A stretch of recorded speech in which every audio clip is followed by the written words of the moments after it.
Hey everybody, Victor Brooks from the Victor Brooks Show Facebook Live Quarantine Series. You know it's the weekend, Saturday and Sunday, y'all.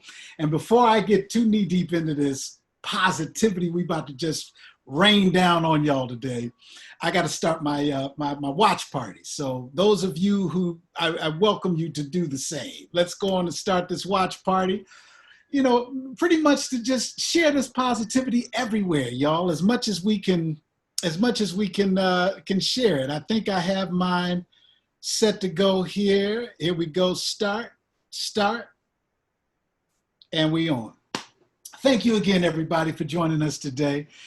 I have to announce on behalf of our production team, Christopher Brooks, my brother Julie McKnight, my sister, and Wendy Vaughn, who we affectionately love and call our niece. This will be our last Saturday production that we bring to you on the weekend. We're going to exclusively go on Sundays at 1 o'clock Pacific Coast time from now on. For a number of reasons, you know, even though we are on quarantine, a lot of us are still doing things outside of this positivity message that we bring to you. We still have other, myself with music and production, Wendy with her own formats, of course, Chris and Julie with theirs, and but our dedication is still strong. Our dedication will always be here. And that's why we said, you know what, Sundays, let's do that. Sundays at 1 o'clock Pacific time. We're going to be here with you every Sunday at 1 o'clock, the Victor Brooks Show, Quarantine Live, Positivity Posse series show here. And, you know, we always like to give our thank yous to each and every one of you that take your time every weekend to come and join us, y'all. It's a lot going on out here, man, you know, and, you know, it's something that's affecting each and every one of us. We're all going through a pause of life, you know, a change of life. Things that, like Arsenio Hall used to say, things that make you go, what's really going on out here? But whatever it is on a daily basis that all of us are trying to figure out, put together, there's a string of positivity, y'all. You know, we can't get that twisted. We can't let that go over our head. And let's be real about it, the confusement that we feel. The pains that we feel, the angers that we feel, all of those humanistic, emotional. I'm not a psychiatrist, I'm not a therapist, but I'm just one who's dealing with the same thing y'all are, you know, and that's what we call it. You know, I know sometimes my anger at what's going on, my confusement of what's going on. I know each and every one of you are dealing with yours in your own way, you know, and sometimes it's hard to really understand and remember that there's a positive thread in these 24 hours. You know, every day that I wake up and open my eyes, hey, just the fact that I open my eyes gives me that pop of positivity to start my day. When I put my foot down on the floor and start my day walking to wherever it is that I'm walking to, it's in addition to my positivity for that day, y'all, you know. You know, we can look at it like this, I guess, you know. That, you know, if it's not fine, if our health is good, but our finances is kind of in question, let's be thankful for the health that's good. If our finances are good, but our health is in question, let's be thankful that the other side is good. There's always something that we can be thankful for. And the emails that I've been getting here, y'all, are just incredible from around the world. I'm using my Google Translator a lot more because I'm able to talk with others in other languages that are sharing their positivity during their time. I mean, of course, our family here in the US, you know, our folk in all over the country that are tuning in, and I welcome you all the time. And our family's growing, y'all. Y'all got Positivity Posse brothers and sisters in Germany and France, over in Africa, you know, Brazil. It's grown, you know, and that's all in our small way that we wanted to do from the get-go. It's just kind of light that positive fire, y'all, to say we're all in this together and we're going to be okay, you know.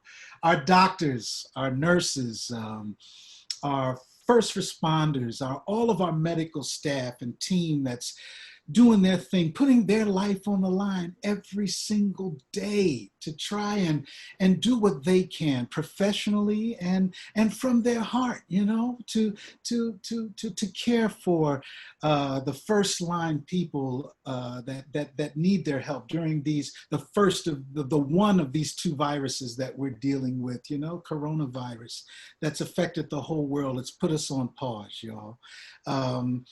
You know, and I thank everybody, our market workers, our truck drivers, our sanitation workers, our teachers who are preparing. We don't know, and I don't even think the teachers know exactly how this next school year is going to go, but the warriors that the teachers are, you know, the fighters that the teachers are, they're preparing themselves to continue educating our babies. We have to give it up to our babies. Come on, imagine this, what they're seeing, this change of life, what their parents are going through, their own daily life of what they're going through, you know. Hey, this togetherness is a real thing, and when we're together in positivity, y'all, it's unstoppable, you know? And that second virus of racism, y'all, that's been here generationally, that's not been a secret as well. And a lot of platforms, far from a secret. It's been made very clear that this virus of racism is real. This virus of racism is a virus for real. But my positivity in that, y'all, is that the voices that began with these protests here around the world, especially here in the US, are young ones that went out there and voiced what it is that their fears, their angers, their concerns. You know, hey, that's a positive move, that there's something that's being felt, that my generation and even older, when we see our youngins that jump started this thing, y'all, we got to leave that gate open. You know, we have to be there to learn from our young ones, and our young ones then can learn from us as well. It's going to take that back and forth, that communication, y'all, that because if they don't talk to us, they're going to talk to somebody. They're going to talk to somebody, y'all, and we need to be the ones, that voice, that heart that says, come on in here, let's learn from each other, y'all. That gives me positivity every day.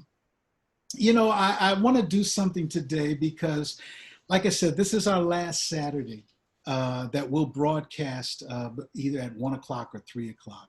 But as you know, I work with some incredible co-producers, y'all. We started this dream together. And like I said, we're, of course, as many of you know, we're on Facebook Live. This is not CNN, Sirius XM, none of that. But for those of you who take your time to come in and join us, you know, it feels like, you know, the greatest gift that we could look at, one of the greatest gifts that we look at every week is to be able to sit here and join our Positivity Posse family. So on behalf of Chris, my brother, Julie, my sister, and Wendy Vaughn, you know, I want to bring Wendy on, y'all, to kind of talk a little bit, and because we have people that comment, and once the show gets going, you know, sometimes we miss the comments and we get into the flow of the conversation with these incredible people who've taken their time to come on, just as our guest today has taken his time. But I want to bring Wendy on, and we kind of want to just talk positivity just for a little bit, you know? Wendy, are you there with me, girl? I am here. How are you? How you doing, girl? I'm wonderful, and I know our guest is on, and I just want him to know I'll bring you on as soon as my director here tells me. I didn't want him to think. Yes, and as you all know, we have the incredible Dr. H. Gene Wright here with us, Wendy, who, you know what, Wendy?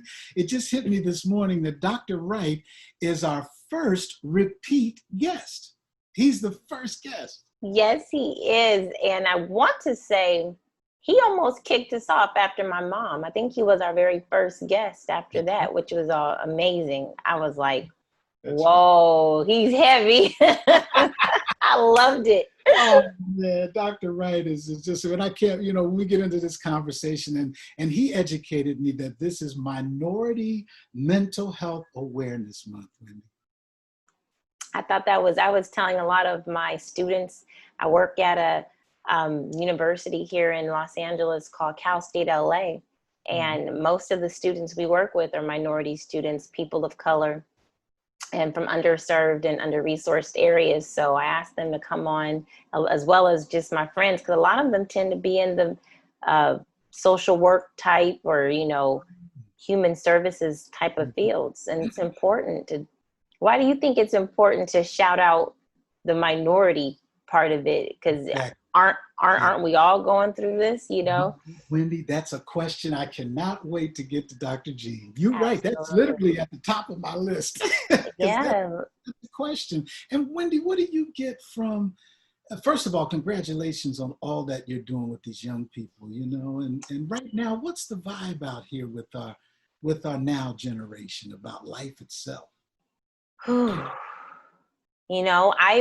I'm now working at a university, and I work with the youngest students I've ever worked with because of these amazing outreaching programs we do. And so quite a bit of my work is in the middle school. And now I think even our youngest students in 4th grade. And you see it where their energy is really focused, really makes how they feel about themselves and what, and then how they present themselves in the classroom or any type of scholastic setting. Mm-hmm. So students who were for the very first time out here in Watts area and other parts of East LA and Central Los Angeles, South Central Los Angeles, they came to Cal State LA for the first time. And these are our middle schoolers. Yeah. And we were trying to connect with them on some things. And some of them actually were just like, we were giving away money. We were giving away like free money, gift cards, stuff they could go and buy stuff. Right on. And we couldn't get them to be excited about anything. They were like, nah. Okay. And so one of them said, I didn't take my medicine today. And they said my meds. And about 10 students in that group all raised their hands and basically started talking about how they had forgotten to take their meds. And then one young lady talked about, having severe anxiety and even suicidal ideations. These students are middle school, just out of 6th grade, 7th and 8th grade. Wow. And the music that they're listening to is different from the music that, maybe some other people that I've heard, are listening to. So right there in my face, I'm looking at the result of what you feed yourself and how that spills into your actual world. But I can't, they're too, I don't blame anybody. We're all doing the best we can with what we have. Right. And, but I know that where they are and what they've been given, some of the students out here at a very young age are experiencing things that you normally hear older people may be going through, but it's happening at a younger age. So that was interesting to me. That's right. That's right. You know what? Thank you for that insight, girl, because, like I always try to say, my generation and older, and there's a lot of us that feel the same way. We love leaving that gate open to be able to say, hey, y'all, younger generation, come in and talk to us. And we'd love to come out and talk to y'all, but let's talk. You know what I mean? And because we're both able to learn from each other. And Wendy, I see our people lining up on these comments here. Oh, hey, Julie, our sister and co-producer, Julie McKnight. Julie says, our babies feel the change for sure. That's true. Right on, yes. Julie. And y'all blow us up with your comments. You know, let us know how you feel and what you're thinking, what you want to say. And Wendy and I were talking that we want to start incorporating this in each and every episode, a segment, where we can definitely have all of the people watching, because we both get, different things as we're reposting.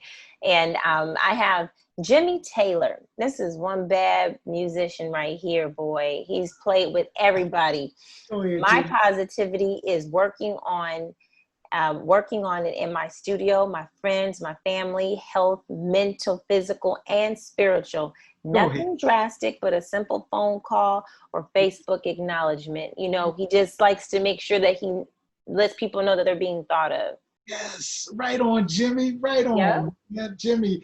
And over in France, 17 and 7, Astrid says 1 million times better than CNN. Oh, merci beaucoup, Astrid. Thank you so much, girl. Thank you so much. Well, hey, I like my big brother Wayne says, it's not the toys, it's the noise. That's what it's the noise. Hey, that's what he says. And it's because when you turn on CNN, if you're just getting information, that's one thing. But after having it going, playing nonstop, negativity and Yeah. how they're covering what's going on, right? It starts to do something different to you, even if you're not trying to be positioned there, just feeding yourself that noise. That's right. That's right. And brother Bryant, what's going on, man? Brian Taylor says, appreciate your show. You've kept us uplifted and informed with relevant information. Oh, peace and blessings, brother. See, Wendy, that's what it's all about. That is what it's all about, man. Brian, thank you.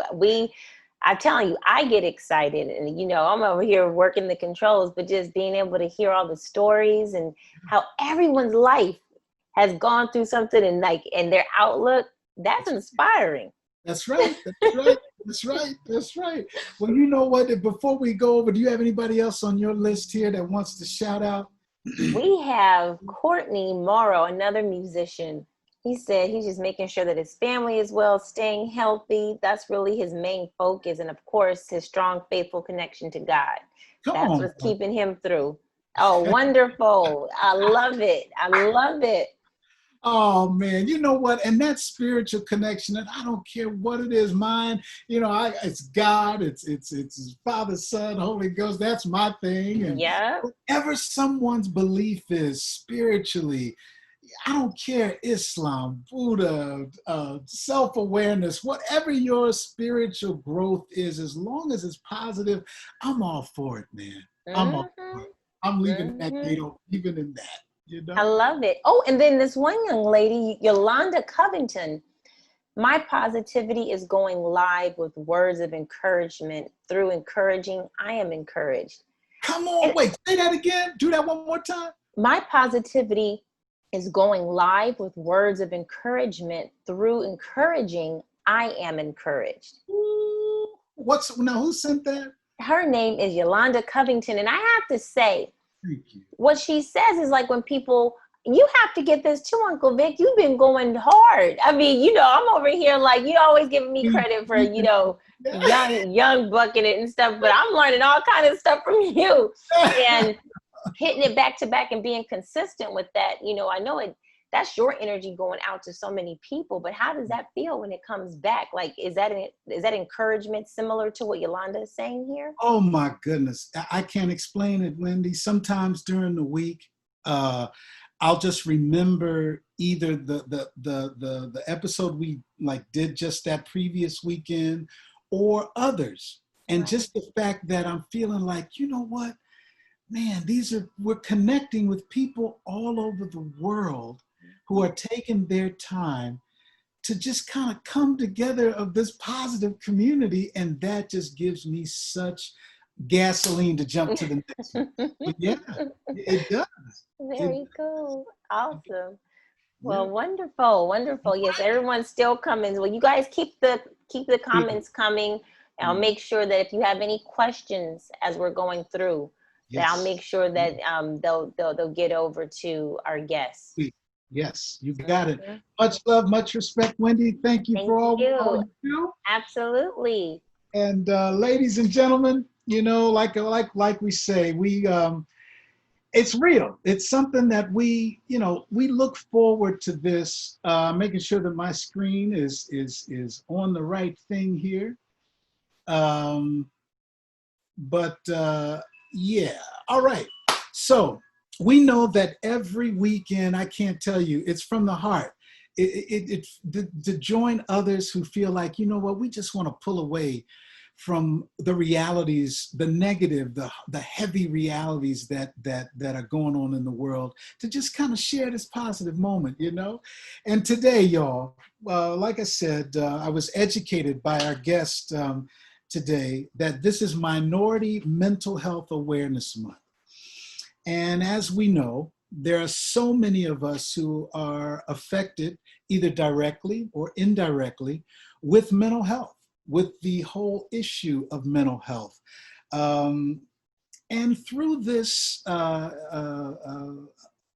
being affected, many of us, need an education, a continual education of just what it is that the person, either our loved one or even those we may not know, just what the whole subject of mental health is about. But then those of us who are either affected directly or those of us who are affected by family and friend inclusion, how it affects us and how do we relate. Those are some very important issues, y'all. And today, this, like I said before, our guest today, Dr. H. Gene Wright II, is our second return. Well, he's our first return guest for the second time here at the Victor Brooks Show Facebook Live Quarantine Series, and that's special to us. And every month we haven't decided whether it's going to be the first month or the final. The first week Sunday or the final Sunday of the month. But we're dedicating one of those Sundays, and look for your promos, we'll let you know, to that episode will be dedicated to the furtherment and education of mental health and what it is we need to know and the whole concept and subject of mental health. We're dedicating either the first Sunday or the last Sunday of the month, but we'll let you know. And but let me remind to some and introduce to others our incredible guest here. Dr. H. Gene Wright II is the founder and CEO of Wright Media Company, a marketing, entertainment, research, and training development company that focuses on finding solutions for healthcare professionals, pastors, and leaders, military installations, educational centers, and individuals who need them. Dr. Wright is a highly sought out and in-demand clinical and forensic psychologist who is an accomplished wellness and mental boundary removal expert who will share with us today his groundbreaking limitless technology to install the core values, beliefs, systems, and essential spiritual techniques that he has developed to assist educators, organizations, teams, ministries, students, leaders, counselors, healthcare professionals, families, and individuals that make it possible to push beyond their present to a more enriching reality and existence.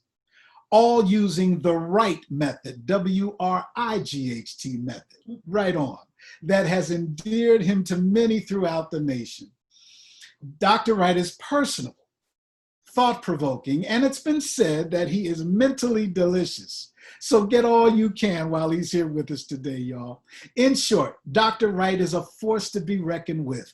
He has seen a lot in his 25 years of service to governments, in prisons, in classrooms, and in communities all around the country, and today around the world. Domestic violence, trauma, stress, and various types of mental health issues all seem to run for cover whenever the Wright method is deployed, W-R-I-G-H-T. Lastly, Dr. Wright has a new book that he'll tell us about today and has graciously agreed to share his contact information during our conversation. Dr. Gene will also give us his information to communicate with anyone who is in need of a speaker or consultant to provide proven solutions for the right solution. Ladies and gentlemen, it's my honor to welcome back for the second time to our Positivity Posse community, Dr. H. Gene Wright II. Dr. Wright, are you on with us? There he is, ladies and gentlemen. Hey, Vic, how's it going, man? Oh, man, like I always try to say, I'm too blessed to be stressed. At least I try to be, you know? I'm with you, man. I love it. I love it. Oh, man, Dr. Wright, thank you for joining us again today. Yes, yes. Thank you, thank you, thank you.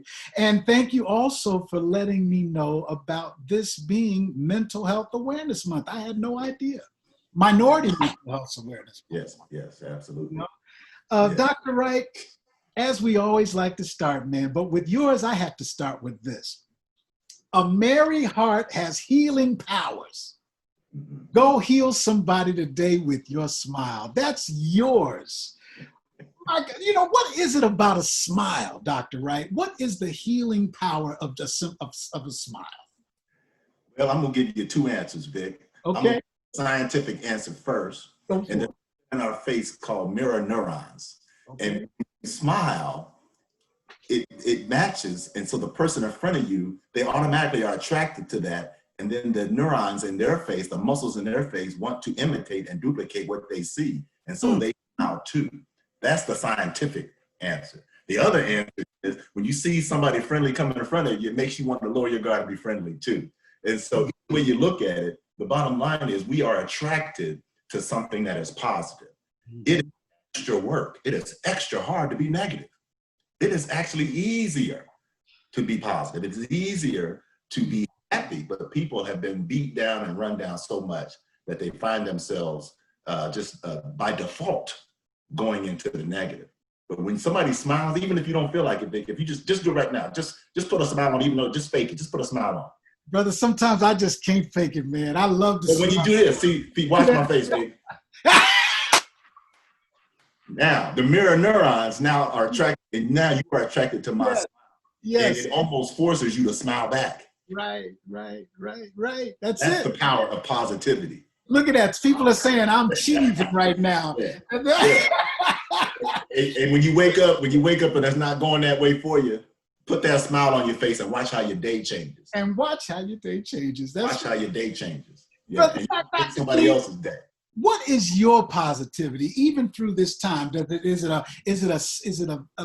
it always been the same, or does it change? What's your positivity? Period. My positivity, and Wendy and I were talking about this offline when we were preparing, is service. I love helping people. And so when you think of the word ministry, a lot of people automatically go to the first obvious definition of religion or some type of religious office or something like that. But if you read down in the definition of ministry, you will find the word service. So service is what I embrace. Since I was a child, my parents raised me to be a servant leader. And what that means is that you lead by serving. You help others, and then that helps you. And so that is my positivity, is that no matter what's going on in my life, I can always fall back on the fact that yesterday, today, and tomorrow, I'm going to help somebody. Come on, man. That's it. Right on. It's about that helping somebody. Man, you're almost like Uncle Richard used to say, you make my toe shoot up in my boot. Because that's like, that was a little Richard on there. But, man, you know what? But that's what it's all. And that's why, as you well know, why we've dedicated our weekends, Chris, Julie, myself, and Wendy, to just sharing this hour, taking a time out to just say, you know what, let's try to help somebody. Because in helping them, like Wendy just mentioned, with helping anyone that comes and takes their time to come on and share this conversation with us, oh man, that's like medicine to my soul, Doc, because I think I have a good chance of doing my best, as big as I am, to keep up with Usain Bolt anytime something negative comes my way. I'm putting on my positive shoes, my positive track outfit, and I'm boom. Don't bring, like the Wiz said, don't bring me no bad news. I know that's life. That's life. You got to deal with that, right? But thank you again, Doc. And because this is minority mental, let's start there. Okay.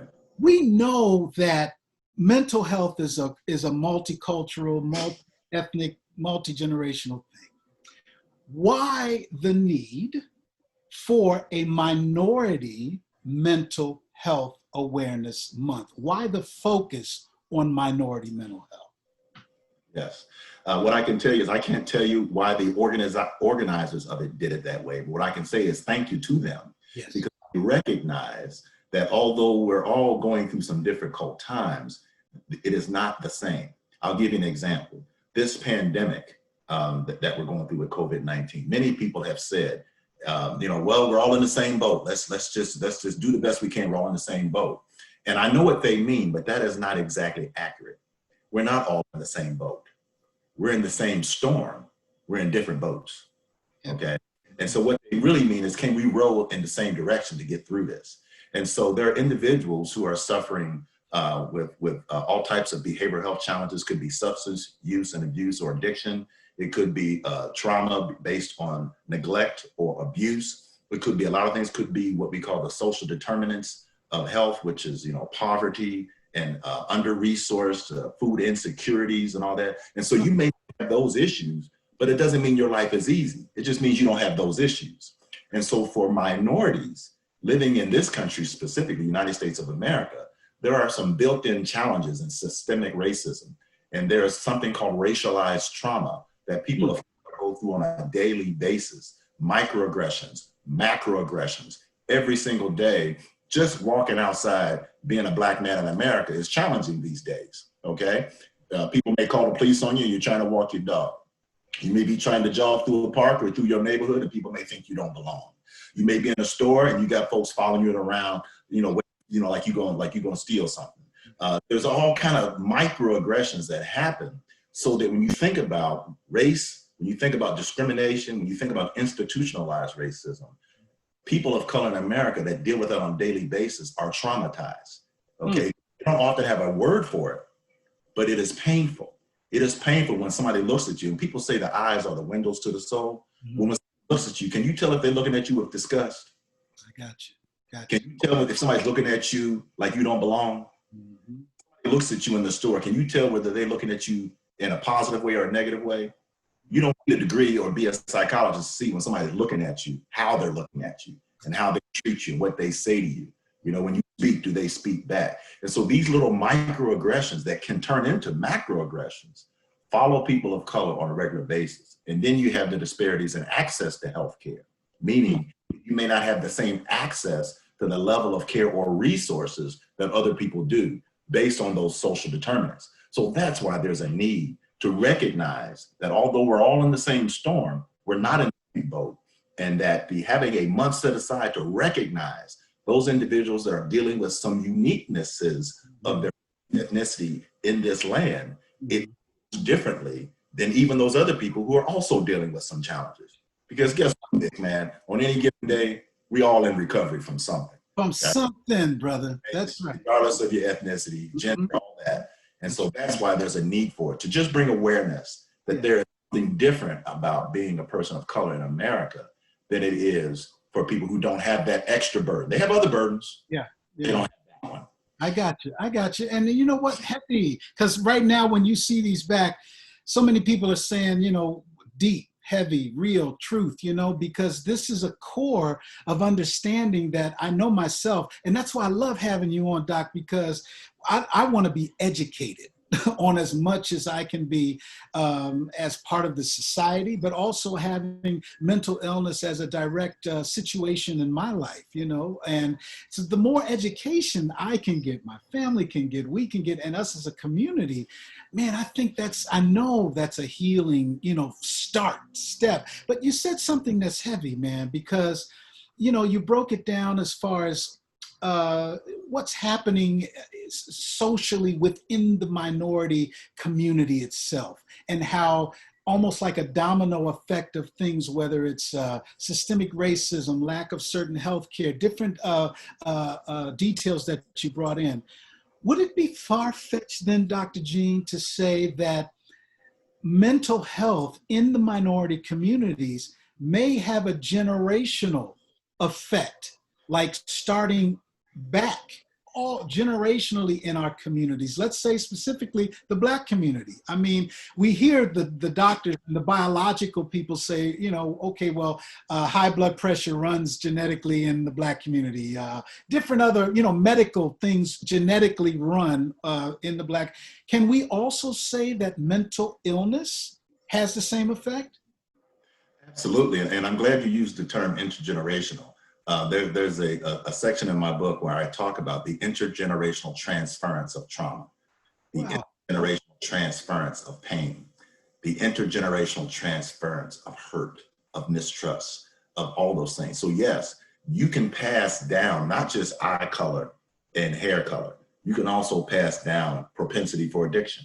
You can pass down depression and anxiety. You can pass down those type of challenges. Now, they can sometimes skip generations. It's not a one-to-one transfer, but the heritability index is what I'm really talking about. Okay. And yes, you can transfer those things down, but guess what, Vic? You can also you can intergenerationally transfer positivity. Yeah. You can intergenerationally transfer a belief system that says I can do all things through God who gives me strength. You can generationally transfer an attitude of win versus loss. And so the same things that you do, we just have to be intentional with it. And so I got you. Some medical predispositions. Yes, some people have higher issues with diabetes than other people. Some people have other issues with cardiac issues than other people. And so yes, you can pass down those things, but you can also build in what we call preventive methods. So you have your risk factors and you have your protective factors. What you're on your show is introducing people to protective factors. Gotcha. And so that intergenerational thing, it exists, but it doesn't mean that's the last thing that has to happen. It doesn't mean that's what you are finally. It means that's one aspect of your experience in this life. It doesn't make you who you are. It doesn't stop there.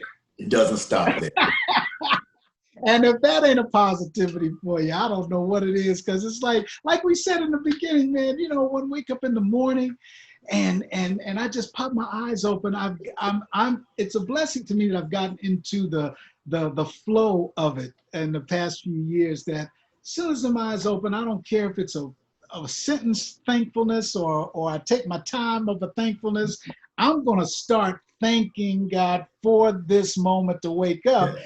And that's when my positivity starts, Yeah, man. They're changing it there. So in other words, positivity, in essence, like you're saying, positivity has the power to change generational negativities, is what man. That's what I'm saying.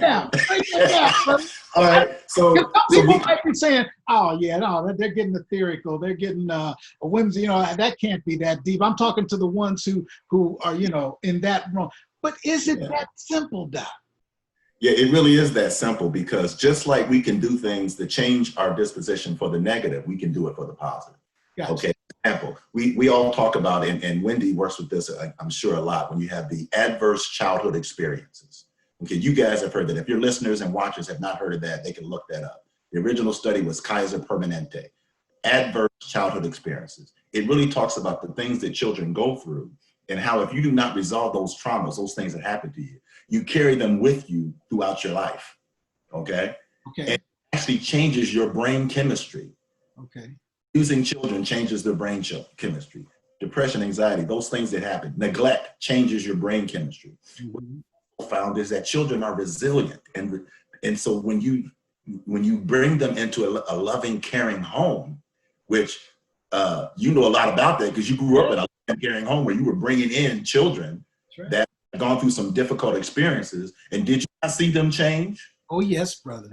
And so not even biological. These aren't even biological members of your family, but the positivity changed them before your eyes. There you go. Changed their brain chemistry. It gave them a rebound, if you will. And so, yes, these negative things can happen to us. Yeah. But when you start inserting that positive, and you start intentionally on a daily basis, things starts to turn around. There you go. We don't need to go do the scientific gibberish. We can leave that out. We can simply say, when you give positive, it gives back. It gives back. And it keeps it. Now that's the gift that keeps on giving. That's the gift.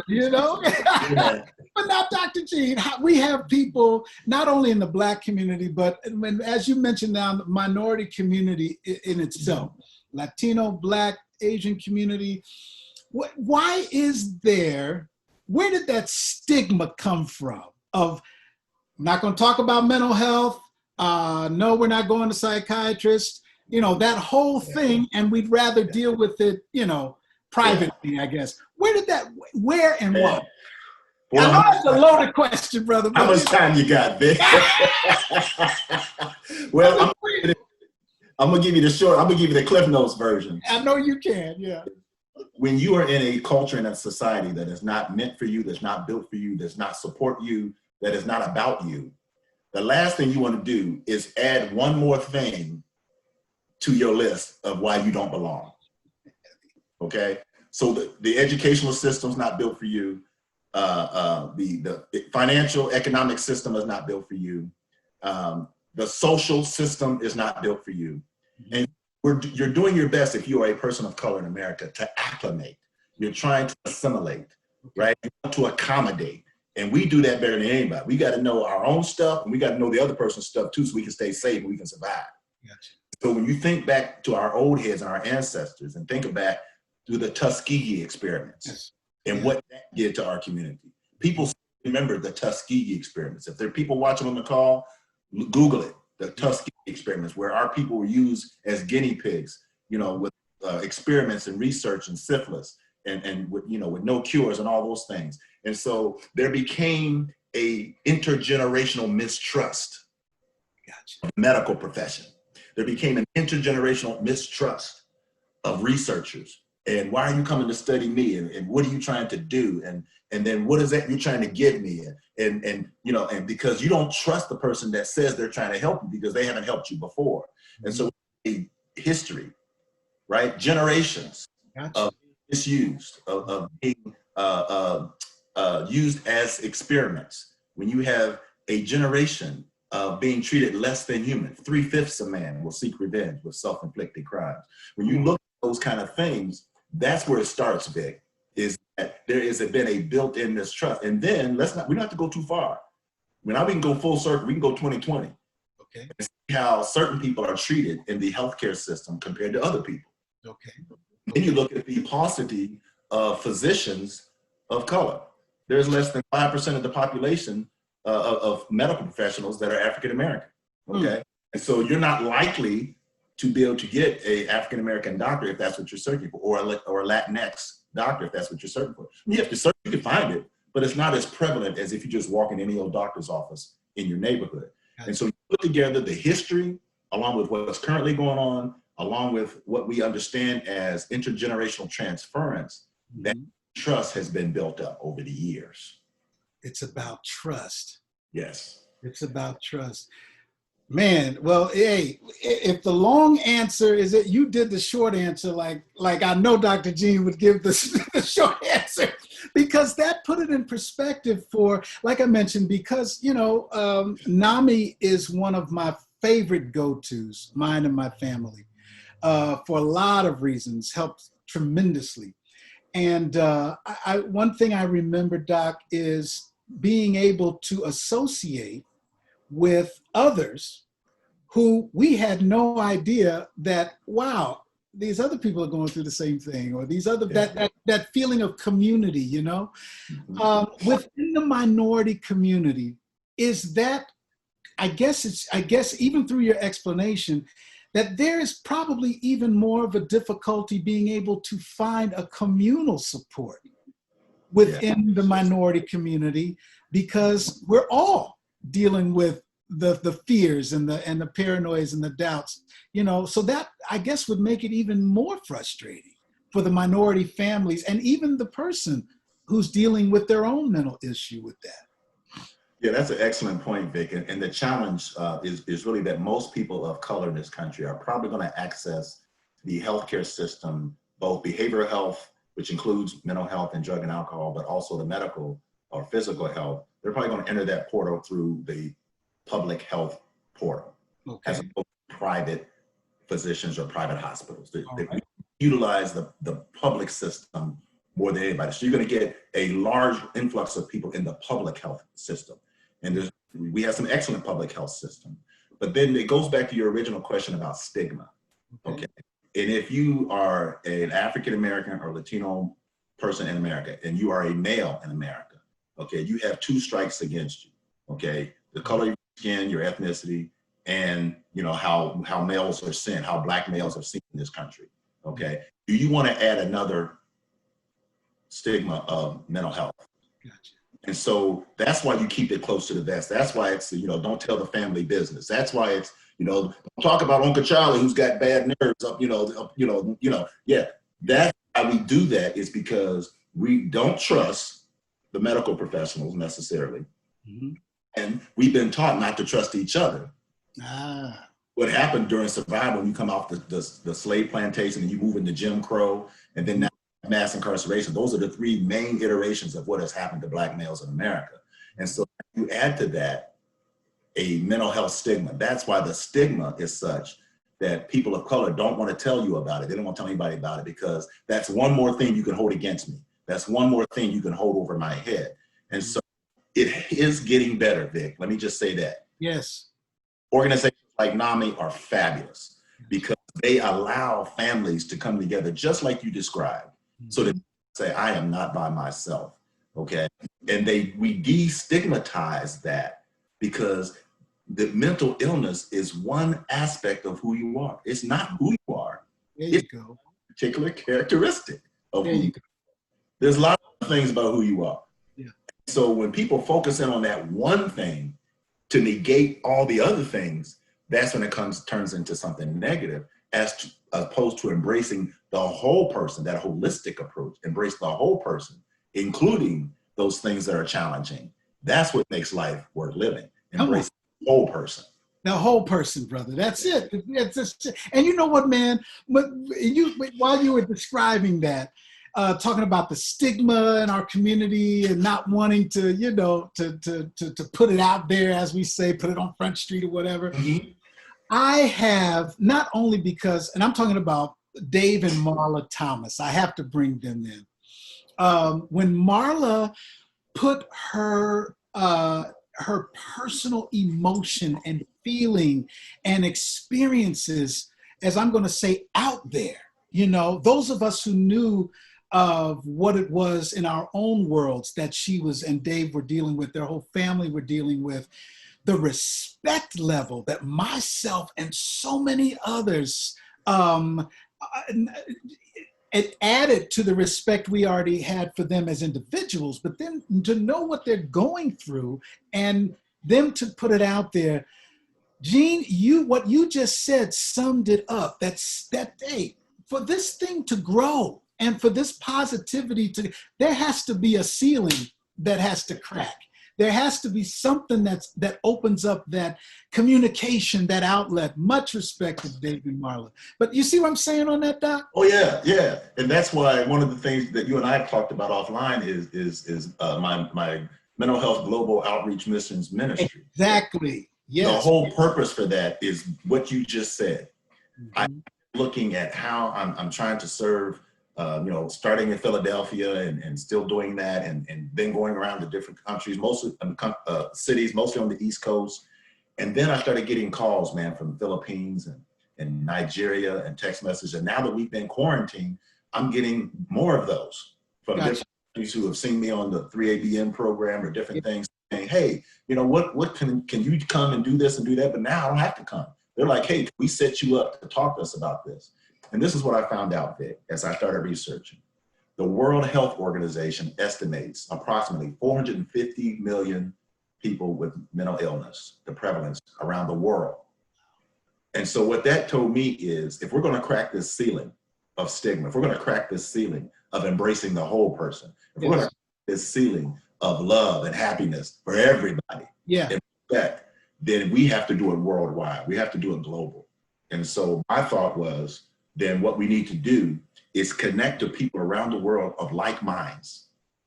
You have to connect with like-minded people because you just described what it did for you when you went with NAMI and found some like-minded people. That's right. It was empowering. Yeah. You felt embraced. Yes. You were accepted, right? You were a part of a community and a family maybe that you didn't choose to be a part of, but since you're in it, it's good to have somebody there standing next to you. That's right. That's what we have to do around the world, Vic, is we have to empower people so that they know, regardless of what city, what country, wherever they live, that you are loved, you are respected, and this aspect of your life is not who you are totally. That's right. It's one aspect of who you are. Oh man, you know what? Hey, some people may be listening at this and saying, how are they able or wanting or even seeing a positive thread in this? But what you just said, Doc, that's so positive to me, man, because that incorporates hope.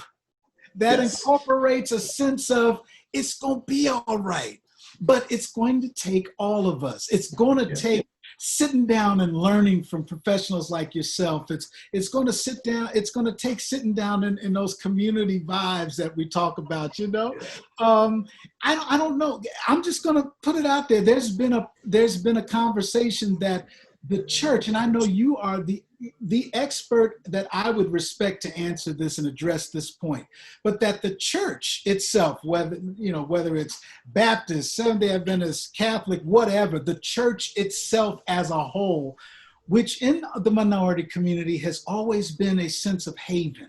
It's been a place that we can go to for our soul salvation and our healing. But a lot of us in the community don't feel that there has been enough from the church itself. Like I've said, not any particular denomination, but the church itself. In your efforts and your journey, do you find this to be true, or do you find this to be lacking? Well, you don't ask no easy questions, do you? I'm just going off our people that are showing stuff, I got you, man. Let me start off by saying shout out to Dr. Brian Taylor, who commented on your show earlier. Yes. Shout out to Keith Goodman and different. Right on. Thank you. Shout out to Dr. Quentin Robinson, who I know at the United Youth Lutheran Seminary. And what I would say is this, that one of my goals before I take my last breath on this earth, besides the Mental Health Global Outreach Missions Ministry, is to connect churches, clergy, imams, rabbis, non-denominational, doesn't matter, with the understanding of how together we can make a difference for people who do rely on the faith community. Right. And a lot of my writing, a lot of my research and publishing has really centered around how to do that. And so part of my Wright method, W-R-I-G-H, yes, I love that. Yeah. is working with ministers, churches, masjids, and then individuals who run those. So really it's more of a global piece from the standpoint of organizationally, and really helping them understand that you don't have to be the expert in mental health. I got you. I'm not the expert in religion. You got me. When I need that, I know who to call. When you do what I do, call me. Right? And so together, what I've tried to tell clergy, what I've tried to tell these different faith leaders is, you don't have to do this on your own. I know they don't teach this in the seminary. It's okay. That's why you have people in the community that are supposed to work together. And so I can say, Vic, with utmost confidence that there are many faith communities that do get it. Right. There are faith communities who are reaching out, which is why my phone is blowing up off the hook and all that. Yeah. They're asking, they're saying, I mean, I did some stuff just this past summer, man, work for some faith organizations. I won't name who they are, but I've done things this summer where I did health and wellness seminars for clergy. I did impact of trauma in communities of faith, because that's so they are asking, Vic. They are asking for assistance. They're asking, and they are partnering me, because guess what, Vic? I don't know their world. And so I can get in and start telling people what to do. And so it's like the principal of a school. Yeah. You don't get into that school unless the principal invites you. There you go. There you go. That's right. You go into a school and say, hey, I'd like to help you out. No, the principal has to invite you. It's the same with these churches, synagogues, masjids, and any other faith community. Fantastic. Has to get it first. Yeah. The leader has to say, you know what? I think we need to bring in Vic Brooks to help us with A, B, C, and D. We need to bring in Wendy Vaughn to help us with A, B, C, and D. And then when you get that invitation from the leader, then the other people are like, oh, okay, well, I guess it's okay. And so yes, we can help each other. Yeah. Not trying to be experts in the other person's. Right. Let's just work together. That's right. That's right. That's right. We know our lane, and that you know our lane. And but you know what another positivity of it is that in each of our lanes, we're all just trying to make it make sense. You know? We're all just trying to, whether it's the mental health, whether it's the two viruses, I call it, the corona and racism, whatever it is, just life itself, we're all just trying to make it make sense. And as an update, speaking of minority mental health, we know that even in our government, in our local government, our federal government right now, Doc, that there has been a focus and a heavy conversation on terms like defunding police or using funds to go to specific professionals, and one of those has been the mental health. area, you know, that instead of calling the police or the law enforcement on an individual who is bipolar or whatever their mental state is at that time, that it would do better for the theme is, or the outreach is, that it would be better to call a mental health professional rather than a local law enforcement, i.e. because certain people have been killed because the law enforcement didn't understand where this person was coming from, or wrongfully imprisoned, or the help wasn't given to that individual.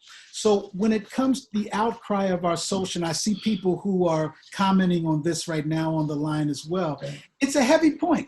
It's necessary. What are your feelings on that? Well, this is apropos this conversation because I was on several Zoom calls this week with city commissioners in Philadelphia about this very topic. And the programs is part of my, one of my many blessings is to be able to work in the city of Philadelphia. And I'm over, the behavioral health and justice for the city.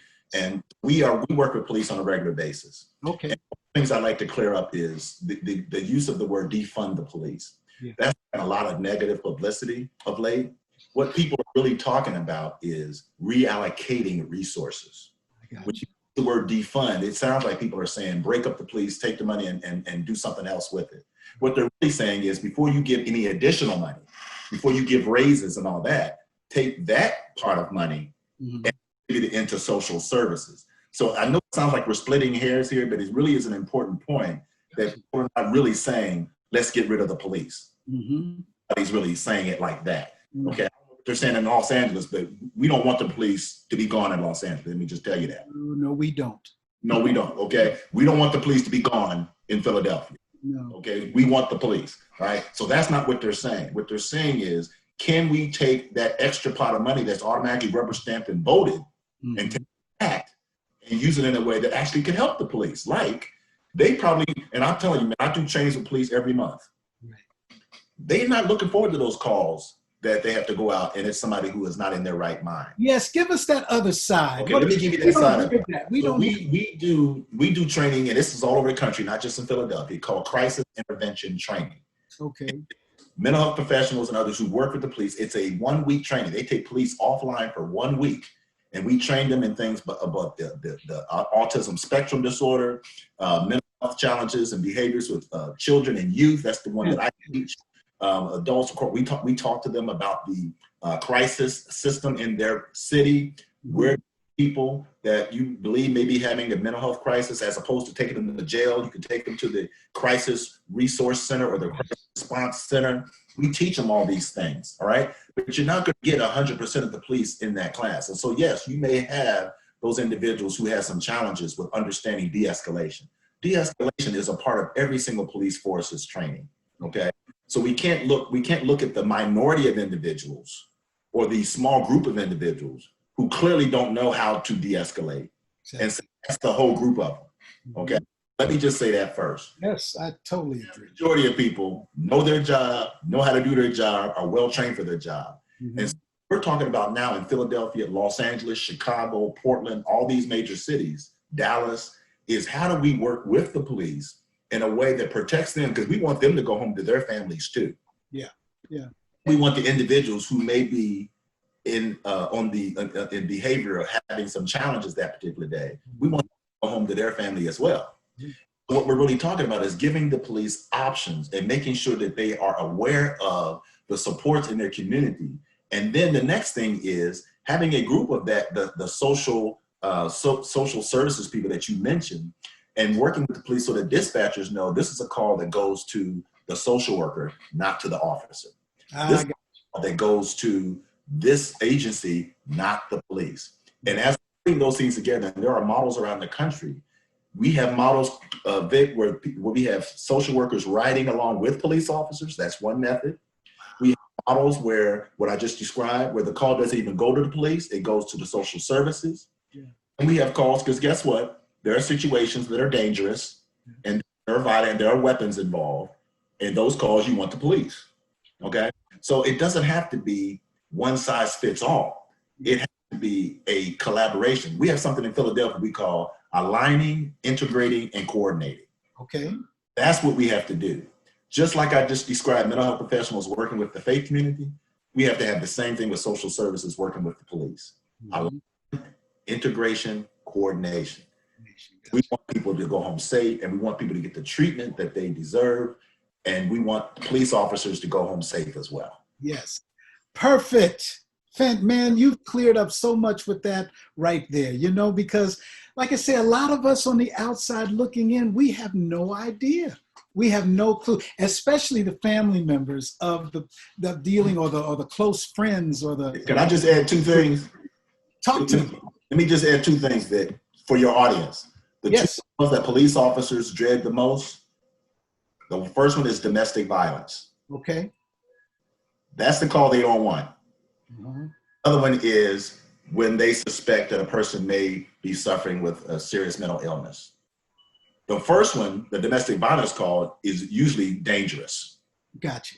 Because when you come in that kind of thing, where there's something going on in a house, walking in on something, the enemy now. They may have been fighting each other, but now you're the enemy. Gotcha. Show up as law enforcement. And then the other one is because it's misunderstood. Misunderstood. And some of these things, man, we can help with training so that people do not have to be in a position to be fearful of a situation or circumstances that they've been prepared for. Come on. You don't want people in a situation that have guns and badges that feel ill prepared. Gotcha. You want the opposite of that. And so I just wanted to throw that in so that your listeners and watchers understand that people wearing uniforms are human too. And they have fears and they have these challenges, but the thing of, I don't know what I'm walking into. I don't know what I'm walking into. And if you just put yourself in that position, and when you start thinking about what am I going into, and then you have your hand on your hip, you don't want that person making a rash decision. Hey, where we can help. Not at all. Either way. We want to provide training. There you go. To support people so that they know that the social service network is here for you. That's right. What I want to do. You know what, Dr. Gene, and on the show, I always like to say that, we don't have a problem with all police force. We need our police force. Yes, we do. It's the positive police that we have your back as a community. The positive police that we understand, we're with you on that. But all we ask, put a foot to the negative ones that don't. That's all we ask. And don't fight so hard to help them get a job back. And what the positive, Dr. Gene, of what you're giving, and wait till you see these comments, man, because I'm not the only one feeling this right now. But what you're giving us is such a jewel of positivity in a whole vibe of negative feelings that the world's going through right now. It's a sense of hope. It's a sense of there's something there that we can start hanging our hat on. As a community and as family members itself. Fantastic, Doctor. And I have to give it up also to Helena Titus out here in Los Angeles. Helena is on a mission herself, man, where she works with the underemployed, through mental health as well, and different social organizations that literally is tapping into a lot of the same needs that you're doing in Philadelphia. Much respect, Helena. Keep up the fight. Dr. Gene, man. Yes, sir. Come on. Man, it's about humanity, man. We need to get our humanity back, man. That's it. Recognize, man, that we're all trying to. Didn't you say this at the beginning of the show? We're all just trying to make it. But you know who I got that from? I got that from you. That's right. On any given day, most of us are doing the absolute best we know how to do. Doc, break that one down. Break that one down. Yes. All right, I'll write that one down. It's in my brain. I ain't gonna forget it. It's there. But break down why that is such a positive takeaway, Because it comes from an old biblical thing, and I'm not going to be able to quote it because that's not my area of expertise, but we got Dr. Brian Taylor on the line. He can probably find where it is. But it's the whole thing about, before you try to pick a splinter out of your brother's eye, why don't you try to get that beam out of your eye? There you go. Really comes from. And so when I talk about on any given day, most of us are doing the absolute best we know how to do. When you embrace that and realize that, you're much more forgiving of your brother, your sister, that person who accidentally stepped on your toe when they went around the corner in the grocery store. Yeah. You know, but you see those people who fly off the handle and lose it at the slightest bit of disrespect that they think that something else is going on. It wasn't that cart that bumped into them that set them off. They were a time bomb ticking, man. And I talk about, one of the things I talk about in my book, Vic, is talk about the difference between the slow explosion and then the implosion. Back in the day when we were kids, you knocked down a building by swinging a wrecking ball. And it hits the wrecking ball, or this wrecking ball hits the building, and slowly the building crumbles. Well, life is that wrecking ball. Mm-hmm. We are the building. With each successive blow, we don't go down with the first blow. It takes time in that wrecking ball to keep hitting the building before the building crumbles. Then you got those folks that are like the new way of tearing down a building. You just set dynamite around the foundation, you go off a little bit, and you just push the button, right? We got some folks walking around waiting to explode, just waiting to explode. And so that implosion, that whole, I cannot handle what is happening to me, you may think, well, how do you get in an argument? Have you ever been in an argument with somebody and you fighting about something that wasn't really what you was fighting about? Oh, yeah. An attitude for a month? I mean, I'm gonna make it real for those on the audience. Go ahead. Spouse, y'all got into an argument and it had nothing to do with the little thing y'all arguing about. It had a lot to do with what happened last week that you didn't finish processing. You know? And so it comes out in the argument. Well, guess what? That happens with strangers. We have people walking around carrying assault rifles, talking about I don't have to wear a mask. Okay, come on, man. What's really going on here? We have people walking around insulting one another, calling the police on people because I don't like how you look and you're in the wrong neighborhood. Come on, man. What is that really? And so you have people who are angry, you have people who are hurt, you have people who don't know how to process that. And so they take it out on another human being. That's what I mean when I say we have to get our humanity back. We have to stop looking at each other as the enemy. And we have to start looking at each other as part of the solution for all of us. I cannot do it without you, Vic. You cannot do it without me. Right. And the people that are on this call, we need each and every one of you to take that attitude of positivity, because that's what's going to turn the apple cart over on this negativity. Come on now. Come on. Turn that apple cart over on this negativity, brother. Yeah, that's old country. Turn the apple cart over. Hey, well, you know. Hey, man. Come on, brother. Gene, Dr. A. Gene Wright II. You did it to us again, man. You brought us this education of an incredibly serious and touchy subject for us, and not just those of us who are affected, but for society itself, man. And you've given us that thread of positivity, man, of hope, you know, of direction, of understanding. And for those of you that may have had a question, like I said in the beginning, how are you gonna talk about mental health with a positive? Well, this is how it's done. You sit down and you talk about it. You communicate with it, you know, you're open, you bring someone in who is not just been there, done that like Dr. Gene, but who is doing it, you know, who's making an effort to educate and bring this whole thing together. Dr. Gene, we thank you again. Would you join us once a month, Doc? Would you do that? Man, it would be my privilege and my pleasure. Us as well, man. It makes my day, man. Can I leave your listeners with one thought? Oh, yes, please. Well, actually, leave us with two, because we want to hear about the book, please. Okay. So the one thought I want to leave you with, and this is something that I've embraced recently, and it's really helped me really stay focused when things are not going like I would like them to go. And this is a quote from Mark Twain. The two most important days in your life are the day you were born and the day you find out why. The day you find out why. And listeners, for your watchers, it is so very important that you understand the why. When you know why you're here, when you know what your mission is, then life becomes better. Notice I didn't say easier. It becomes better because now you're focused on what your mission is. You know why you're here. You know why, like you said, Vic, when you wake up every day and you have your eyes open, your breath's in your lungs, and you put your foot out and it works, your foot works. And you didn't do anything to make that happen. Mm-hmm. You know why that happened? Because you have a purpose here. And when you have a purpose and you know why you're here, nothing can stop you. Not disease, not a pandemic, not racism, nothing. It's not mean it's not going to be painful. But when you understand why you are on this earth and you embrace that reason and give it everything you have, that takes you through all the difficulties that we're talking about today, the other challenges that come up in life, those things that just don't seem fair. When you know why you're here, you push through all of that because you try to get to your greatest purpose, because you don't want those things that happen, those circumstances, those situations to get in the way of what you are here to do. And that's what keeps me going, Vic. That's what keeps me going. Right on. And I would love to come back once a month or however long, whenever you want me, man. What do you want me to say about the book? Oh, but please let us know, give us the name of the book again, where we can get the book. I just want my people to, our positivity,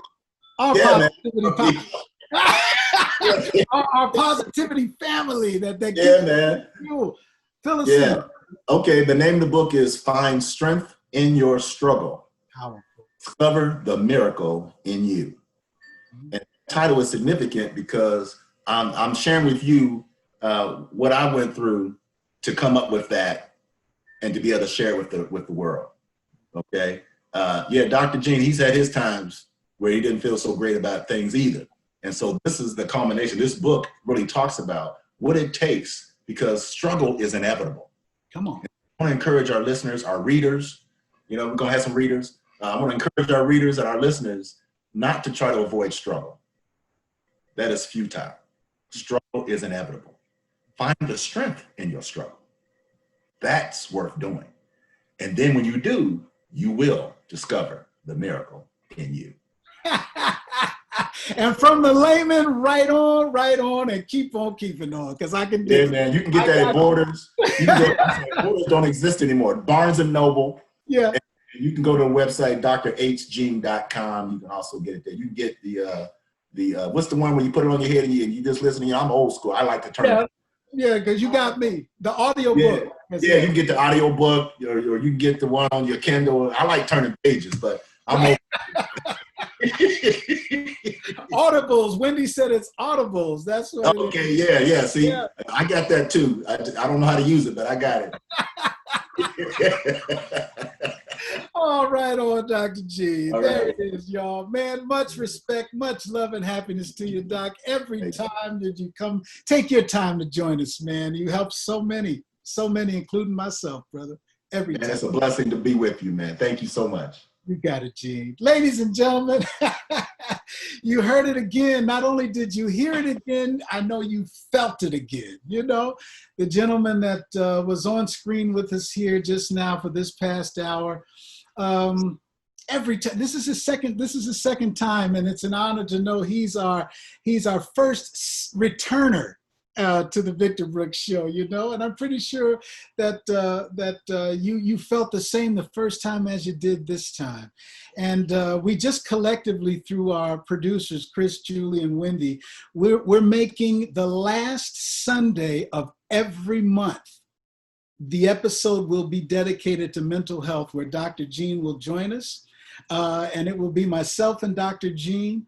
And we will also, not only just our Dr. Gene and I, but then we'll also invite some others who will join all three of us in a communal conversation about mental health, I know we're working, you heard me mention the incredible dynamic powerhouse couple of Dave and Marla Thomas. We're putting together the schedule to have them join us as well.